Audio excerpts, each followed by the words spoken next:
Thank you for that very generous introduction. I am very proud to have been selected for this honor, especially in an academic community where so many women do so many things. I feel very honored to be on the same program with Dr. Corey, for example, and in the same room with so many of the former recipients of this award. I had trouble locating data on what percentage of the women at ETSU are tenured or have attained the rank of full professor, but clearly we are a major presence in university life, and the Notable Women Award, as Dr. Thompson said, sheds light on that, on all of our achievements. Now, at the risk of sounding ridiculously like the Academy Awards, I have to say a few thank yous. Academic careers do not occur in a vacuum. I want to thank the committee for selecting me. I want to thank my friends and my colleagues for encouraging me and for putting up with my many quirks. If you've worked with me, you know exactly what I mean. And I want to thank my students for allowing me to be part of their lives. And above all, I want to thank my family, represented today by my husband, Joe Gann, my daughter, Emily Height, and my son, Michael Gann. They have stuck with me through years of night school, changes of job and career, and a dissertation, and a move to East Tennessee. Now, I've been asked to discuss my personal journey, which has been a very meandering one, as you can see from the pictures up on the screen. Yes, I have some shots there to embarrass these lovely young people. And just as our achievements are inseparable from the actions of others, they are rooted in particular times and particular communities. I'm from a working-class immigrant family in Brooklyn and was raised in a multi-ethnic community.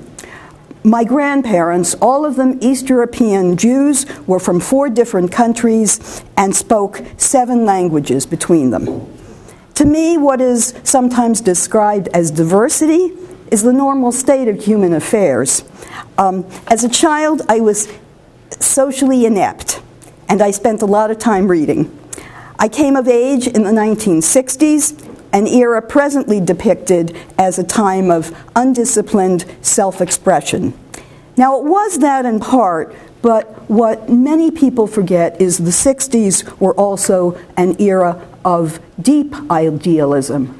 I was affected by the spirit of those times.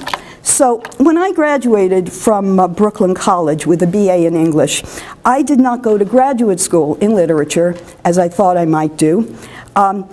Mawkish as it sounds, I wanted to make the world a better place. Lacking any experience and without any training whatsoever, I took a job in the Brooklyn Bureau of Child Welfare, where along with a cadre of similarly unqualified college graduates, I worked with welfare recipients who were having trouble raising their kids, mostly due to urban squalor. Most of my confreres were wise enough to quit in a couple of weeks, but I didn't. I had a non-threatening quality back then, something that my students would find surprising, and clients were willing to tell me things, and talking does help people. So I applied to social work school after a couple of years because I thought I really ought to have a little more training, and possibly on the basis of my excellent grades in English and my 2 years trial and error learning in Brooklyn, I received a scholarship from the Smith College School for Social Work, which was an extraordinary stroke of luck. Now, the program went year-round, and we were only on campus in the summers. During the academic year, they ship you off to one of 24 cities. I landed in Cincinnati. This is a conservative community on the Ohio River. It was very different from Brooklyn, and when I came, I didn't know how to drive. So the adjustment was very difficult. But in 1974, at a workshop on community race relations for ministers and social workers, I met a handsome Methodist pastor, Joe Gann.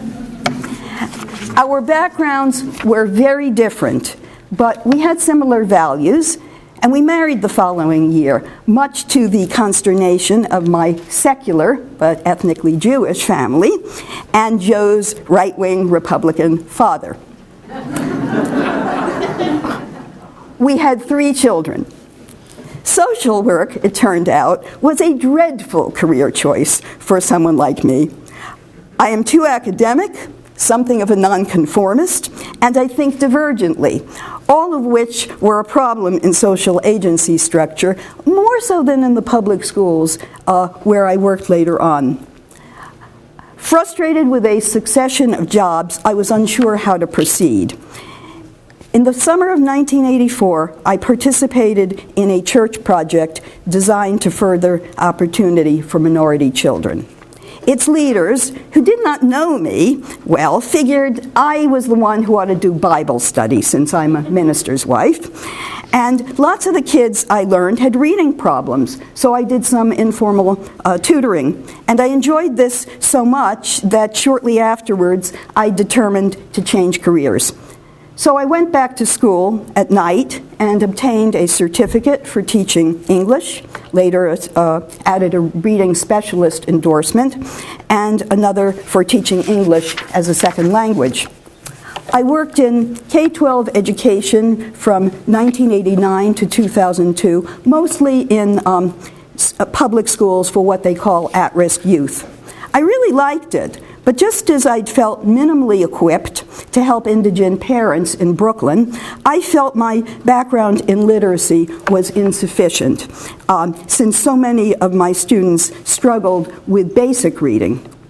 Most were African American, a few were Hispanic, and then there were some children whose families came from the mountains and were classified as urban Appalachians.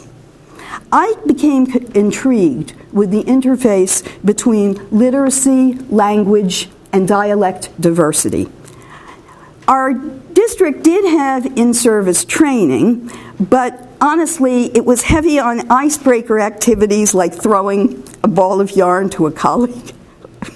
I'm like cracking up because I'm looking at Michael, who is a teacher too. Like, we would throw a ball of yarn to a colleague and announce our favorite color, and then they had lectures culled from books I'd already read. I really felt as I went through this that I was losing brain cells. And so in 1996, I broke down and went and applied for a doctorate in literacy and linguistics. My kids will remember this. I slogged through coursework and dissertation for 6.5 grueling years. In the meantime, I was teaching middle school, never had a vacation, and strictly rationed my time with friends. Joe will remember this also because he did all the cooking and housework.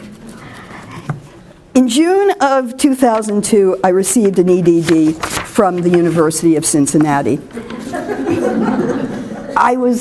Oh, that's where we were. This was China, and they were asking us to sing an American song, and we decided to sing Home on the Range.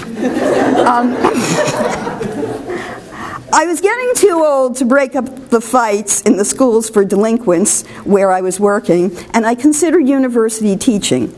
A lot of people said this would be impossible because of my age, and I didn't have many publications. But Dr. Carl Mills, the linguist who had supervised my dissertation, suggested I might like to do some international experience. And he said that how he put it was I had to do something to make myself a standout. So he and another faculty member knew of a summer English program in Turkey, which needed teachers, and they arranged for me to have a grant for my airfare. At Sabancı University in Istanbul, I got a call from Professor Jane Melendez, chair of a search committee at ETSU. They'd reviewed my CV. Was I still interested in the position? The committee interviewed me via satellite hookup, and I was offered a job. Well, then I went back to the States. Joe told me I'd gone straight out of my mind. He'd grown up in Tulsa and Springfield, Missouri, and he knew more about this region's culture than I did. He demanded to know if I had even looked at a map. I told him I had, but I was lying. Joe told me I'd be a misfit in East Tennessee and I'd be fired in a matter of weeks if I didn't quit first. He told me he wasn't coming yet because he said at least one of us had to be employed. Now this was true. I found we were deeply in debt for our kids' education. So I found rooms at a housing complex on Seminole Drive, what is now Campus Ridge. My roommates were Chinese medical researchers, women in their late 20s. Dinah DeFord, who coordinates the McNair program, lived with us for a time. And we were all far from home, and we formed very close friendships. Being here was like being a displaced person. But I had behind me the experience in Cincinnati, and I knew I could learn to live in other communities. And this was a resource to me also when I went to China. Besides being homesick, I was ecstatic. I am an nth degree nerd, and I love universities. There was a good library and a lot of bright people to talk to. So in a way, I felt as small children do on a trip to Disney World. Early on, I attended a meeting about THEC grants, Tennessee Higher Education Commission, which funded programs under the No Child Left Behind Act. There I met Brenda Dean, Associate Director of the Morristown Schools, which had recently experienced an influx of immigrant children. When she learned I did ESL, Dr. Dean suggested we partner on a grant to help teachers work with non-native speakers of English. Now this is the sort of project that awakens my passions and feeds my soul. My mentor told me writing this grant would be excellent practice for things I might consider doing, but not to expect THEC to fund it. In my mind, this was the first time I'd even thought about grants, and I began to realize that, in my mind, grants were a little pot full of money, which could allow me to make some things happen. My friends and family were in Cincinnati, so I didn't have any distractions. I reviewed the THEC instructions, and I began writing. I showed it to the college reviewer, and he attempted to keep a straight face. But I didn't want to give up, so I contacted my former research chair in Cincinnati, and on a weekend visit home, he showed me how grants are actually written. My next draft was taken more seriously, and to everyone's shock, the grant was actually funded. Now, I knew even less about running a grant than writing one, so I learned by trial and error, mostly error. Grants impinge on a wide array of university operations, and I was constantly told I'd neglected to do things. Now, at the same time, I was struggling to learn Southern etiquette. For my Brooklynite manners were considered extremely abrupt. I was fortunate, though, that ETSU is rooted in a mountain culture, and outsiders are really given a chance. There is enormous respect for hard work here, and an essential fairness. Our ESL program was well received in Morristown, and as for administration, I guess I did well enough. The project was funded twice more, and I wrote some articles. But I did still feel myself an outsider. And keeping to myself when I'm socially uncomfortable has been my pattern since grade school. But now I was told occasionally that I was insufficiently collegial. And I was reminded there would be a vote on my tenure. This was worrisome. Tenure is something junior professors yearn for. It's like the quest for the Holy Grail. And institutions speak of a tenure track, but the analogy isn't really apt. A track would structure the journey and assure one of landing in a particular place. By contrast, the tenure process is a 6-year wilderness survival endurance test with required survival games in teaching, research, and service, which culminates on a vote on admission to the tribe. I mentioned my concern to my dean, Hal Knight, when we worked together on an international project. He said tenure was based on performance, not popularity, and encouraged me to focus on things I did well. This was excellent advice, and I have always been grateful.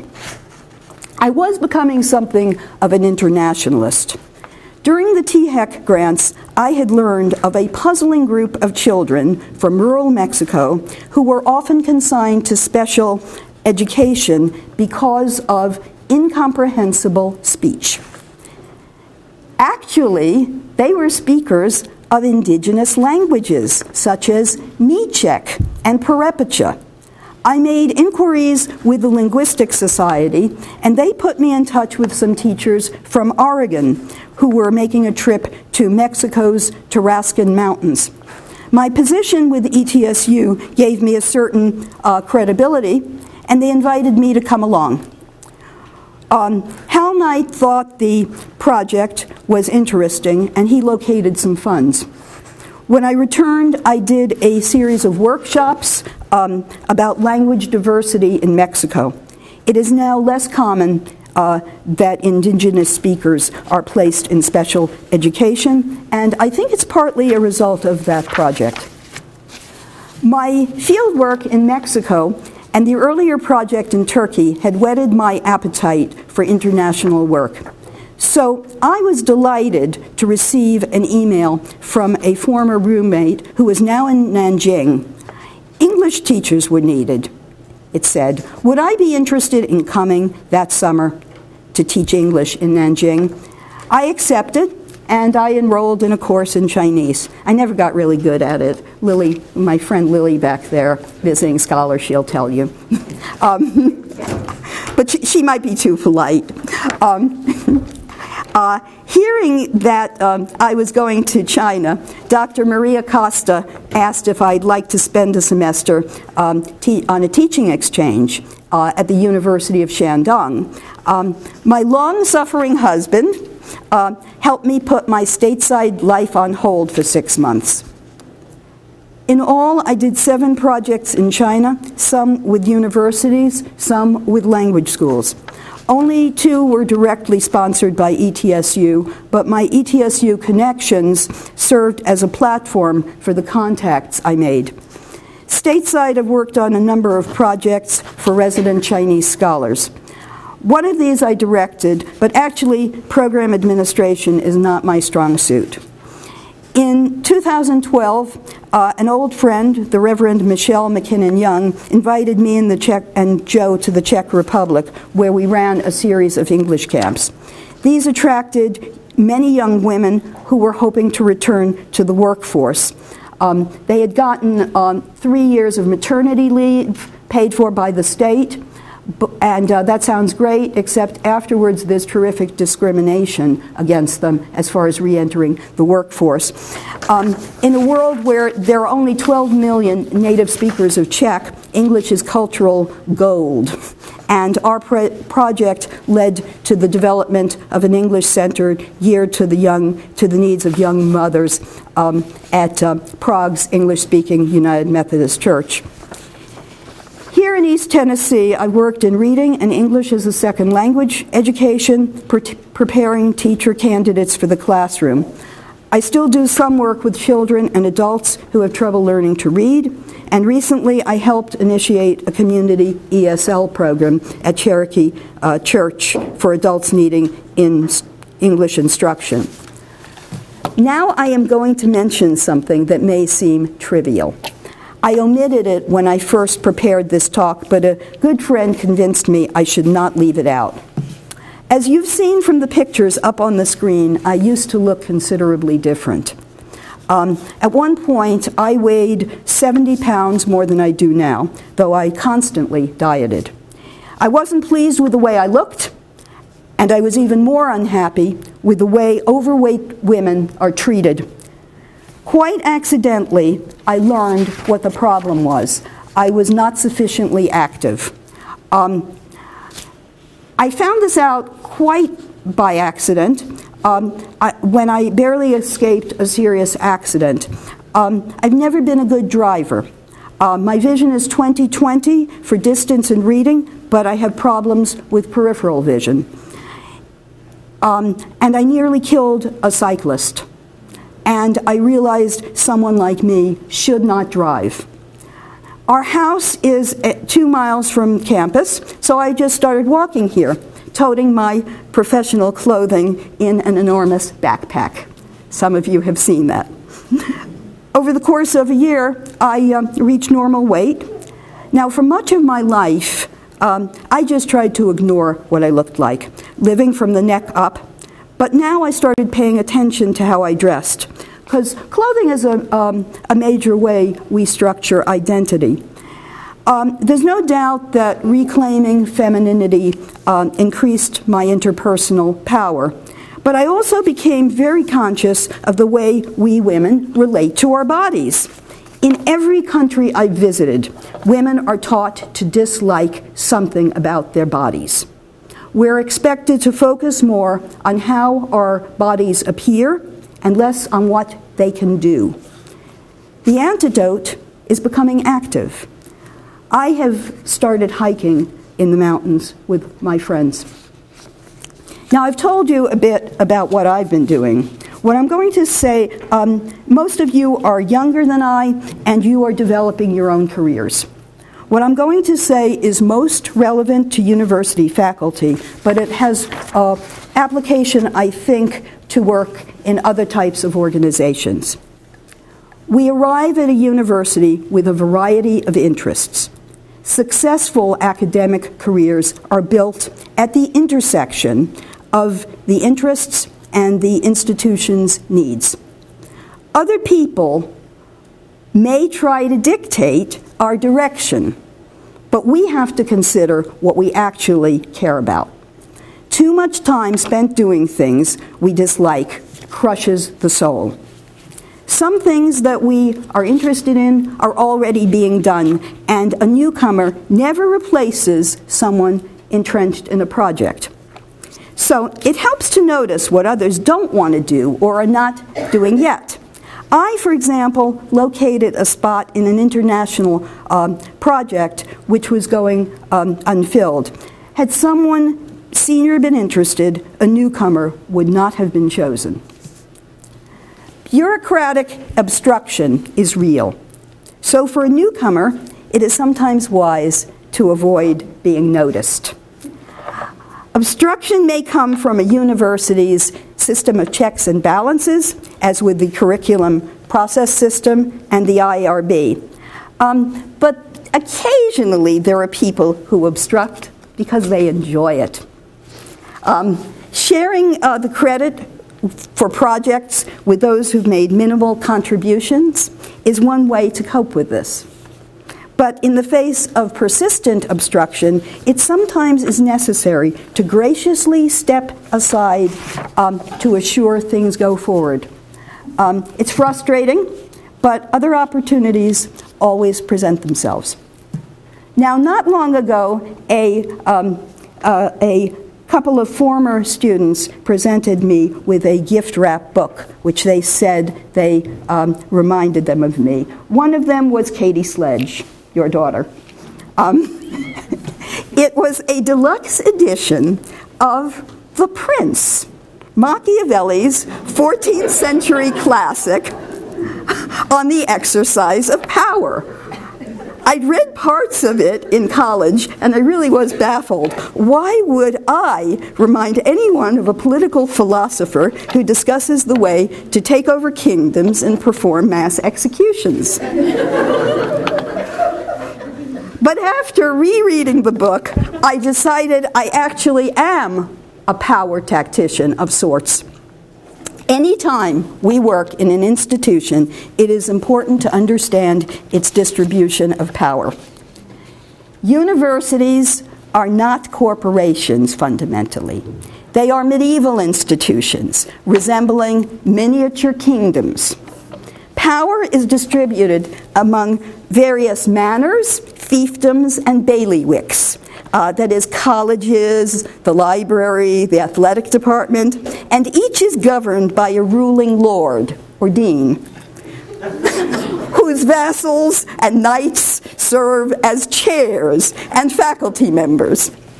The faculty itself is like a medieval guild where aspiring doctoral students are apprenticed to departments, and journeyman assistant professors hope for tenure. Thus, in universities, it's a feudal structure, and it's governed by mutual obligations. This is why there was such outrage over the process of outsourcing custodial services, because it's an issue of mutual obligation. The establishment of a common visual identity for ETSU will likely be problematic. The lords of the colleges cherish their coats of arms. Citizenship, nonetheless, resides with the kingdom, which means we are free to explore the other manors or colleges, providing we respect our ruling lords and their vassals. Universities are like ecosystems where there is competition, not for food and sunlight, but for resources such as money and space. Occasionally there are predators, and faculty travel in herds to better resist them. But here we have to be careful. For the reindeer games of departments, colleges, and faculty senate are most effective for reindeer. Members of other species must find their own niche. To those who love ETSU, to those who love universities, this place can be like a vast academic playground. So we will sometimes encounter an occasional playground bully. How we address this depends on the size of the bully and whether or not we have tenure. Often a well-written memo disperses threats. That said, it is usually best to avoid confrontation. Our institution provides many opportunities for teaching, research, and service. And as I mentioned before, we are citizens of the university, not our department or college. So, if we encounter a bully, it is best to locate a different sandbox. There are many around. The monetary rewards for working here are modest. But there is a vastness here, a chance to participate in making new knowledge, engaging in service, and working with students. For a bookish person like me, who like so many of my generation, felt called to work for equality and world peace, the venue is perfect. The South Flatbush section of Brooklyn, where I grew up, borders on Gerritsen Beach, and I used to spend hours watching the water when I was a kid. So for this reason, I have always associated vastness with oceans. And I think of ETSU as an academic ocean, even though it's in the mountains and the sea is very far off. So I'm going to close with one of my favorite poems by E.E. Cummings about 4 young women making a trip to the beach. Maggie and Millie and Molly and May went down to the beach to play one day. And Maggie discovered a shell that sang so sweetly she couldn't remember her troubles. And Millie befriended a stranded star whose rays 5 languid fingers were. And Molly was chased by a horrible thing which ran sideways while blowing bubbles. And May came home with a small round stone, as small as a world and as large as alone. For whatever we lose, like a you or a me, it's always ourselves that we find in the sea. Thank you, and may you find yourselves in the sea that is ETSU.